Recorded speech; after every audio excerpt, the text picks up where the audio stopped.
welcome to Tribe Talk.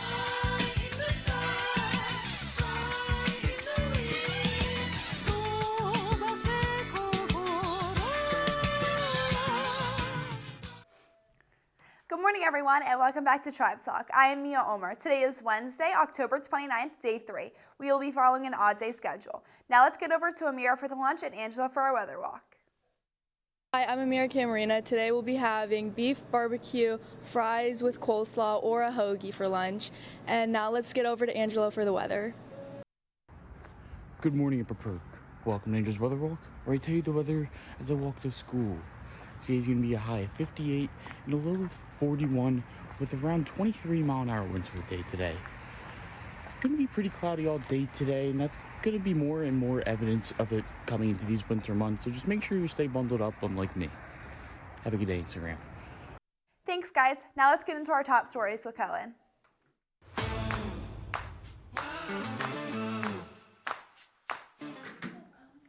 Thanks, Mia. Hello, everyone. I'm Cohen Trexler here to bring you the top stories of the day, continuing our Halloween Spirit Days this week. Today's Spirit Day is Teacher-Student Swap Day.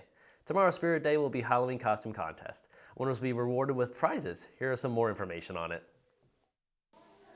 Yo, what's up, E? What's up, Marcus? You know what this Thursday is? What could it possibly be? It's a Halloween costume contest. What? No way. It's pretty lit. Oh, for real?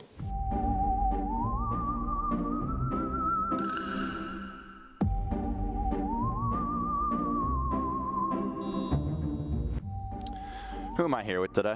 Abby Minucci. Are you going to be dressing up this year for the annual Halloween costume contest? Yes, I am. What are you going to be? Soulja Boy. Soldier Boy. That's a new one. A little interesting, a little unique. Let's keep rolling. Reagan, what are you going to be? Sam Sparks. What is that from? Cloudy with a Chance of Meatballs. Is that a movie?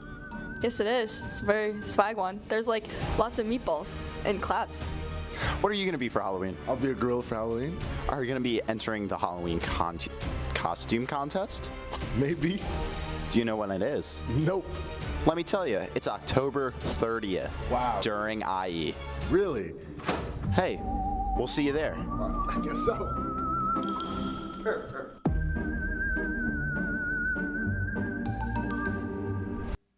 We can't wait to see everyone's exciting and creative costumes. Have you tried the Upper Perk drink from Dunkin'? This Friday is your chance to try it. Yeah, so we have a partnership with Pennsburg Dunkin' Donuts now.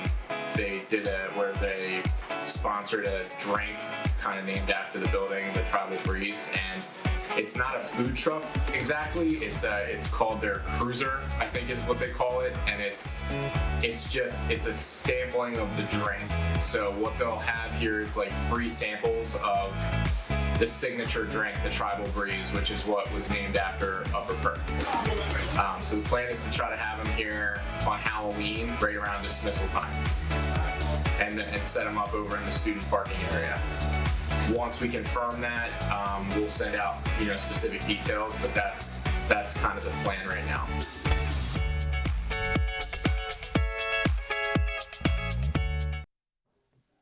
Mark your calendars for Friday to get your Tribal Breeze. Don't miss it. Stay tuned for the end for the Red Ribbon Week special at the end. That's all we have for top stories. Now let's get to Mia for our announcements.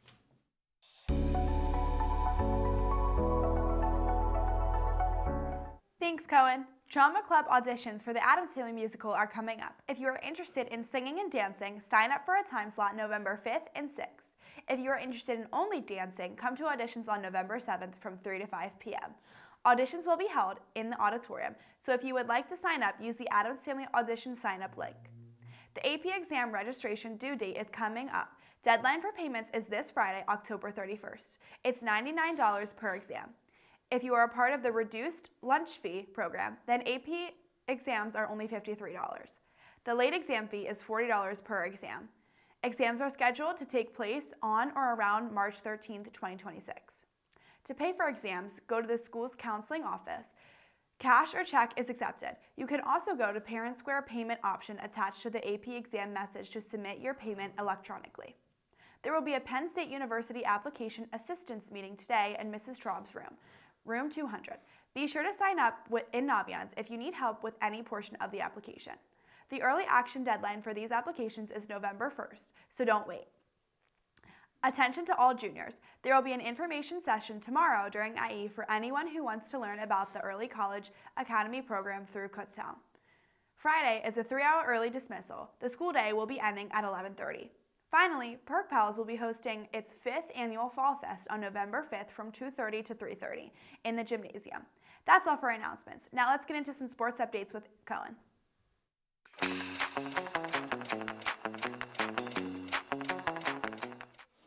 Thanks, Mia. The Upper Perk Yeoman boys football team is awaiting a game on Saturday at Garnet Valley. Be sure to come out and support our team for their big matchup. Best of luck. Also, winter sports registration is open now. Make sure if you plan on doing a winter sport that you submit all your forms before November 6th. For winter athletes who did a fall sport, make sure to do your recertification. That's all the sports we have for today. Roll Tribe. Now let's get back to the desk.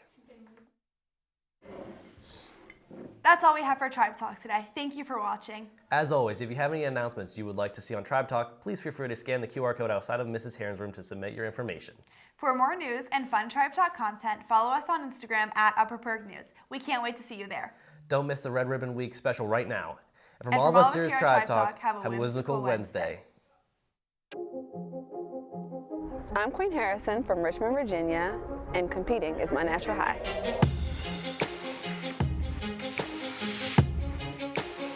I come from a huge family of competitors. That's how that became my natural high, to be a competitor.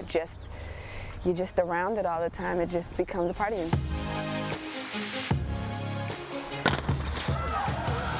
Well, good start there from Harper Nelson in the low straight. Harper Nelson leading on North goal. Lolo Jones on the next side on 6. I used to be a basketball player before I was a hurdler like I am now. Basically, I started getting into track and field because I was born in New York and my family moved to Virginia. And when I moved down to middle school, I didn't know anyone. Everybody else had their elementary school friends and stuff. And I said, well, how can I meet a lot of people at one time? So I joined the track team initially just to make friends and get to know people in a foreign place. And it was probably the best decision I ever made in my life.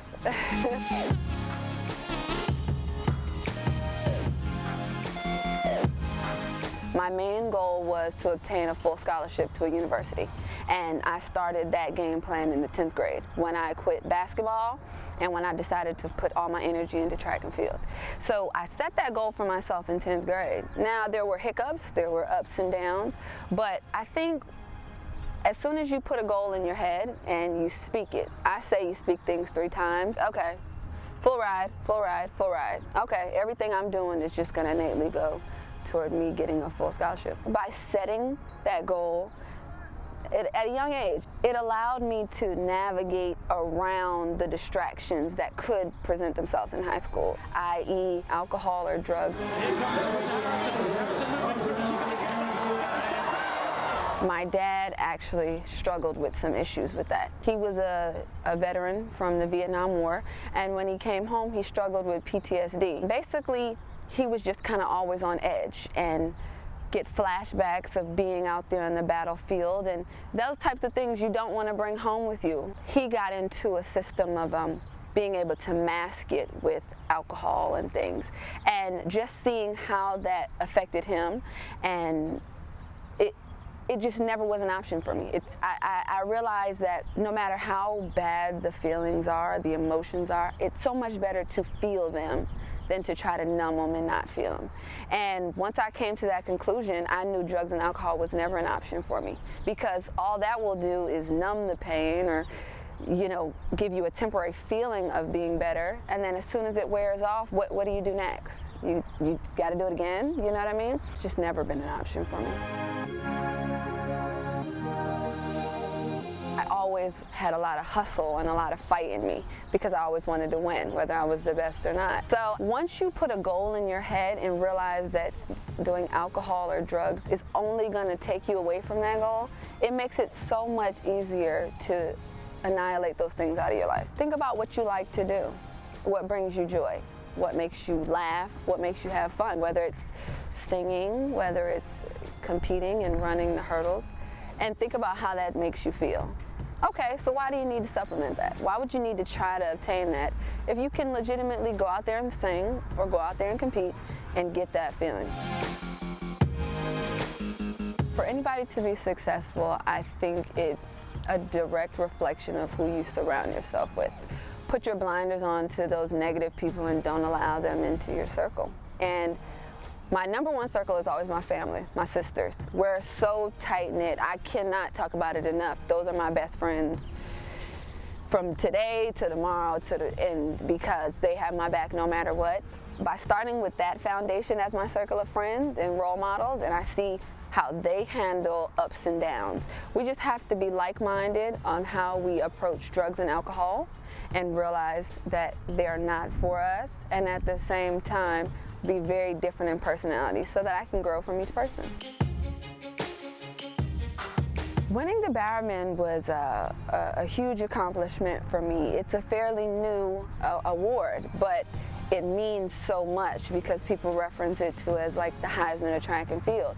So for me to win that in 2010, it was a proud moment for me, but even more a proud moment for my parents. When I made it to the Olympics when I was 19 back in 2008, I had a totally different mindset when I went to the track than I do now. I went and I think I was so overwhelmed, like I'm in the Olympics, all these people are here and all these people are watching on television. Okay, make or break, what are you gonna do? I think about it as every time I step on the track, especially with the 100 hurdles, it's the same 100 meters, it's the same 10 hurdles, no matter whether I'm at my practice track here or I'm at an Olympic stadium in Rome. It's always the same. I just approach every race as, one, I look at it as a final, so I look at it to compete and be the best competitor that I can be, but at the same time I look at it to have fun and enjoy what I do, because, you know, if you're not enjoying what you do every day, it won't last as long as you want it to. My name is Queen Harrison, and competing is my natural high. What's yours?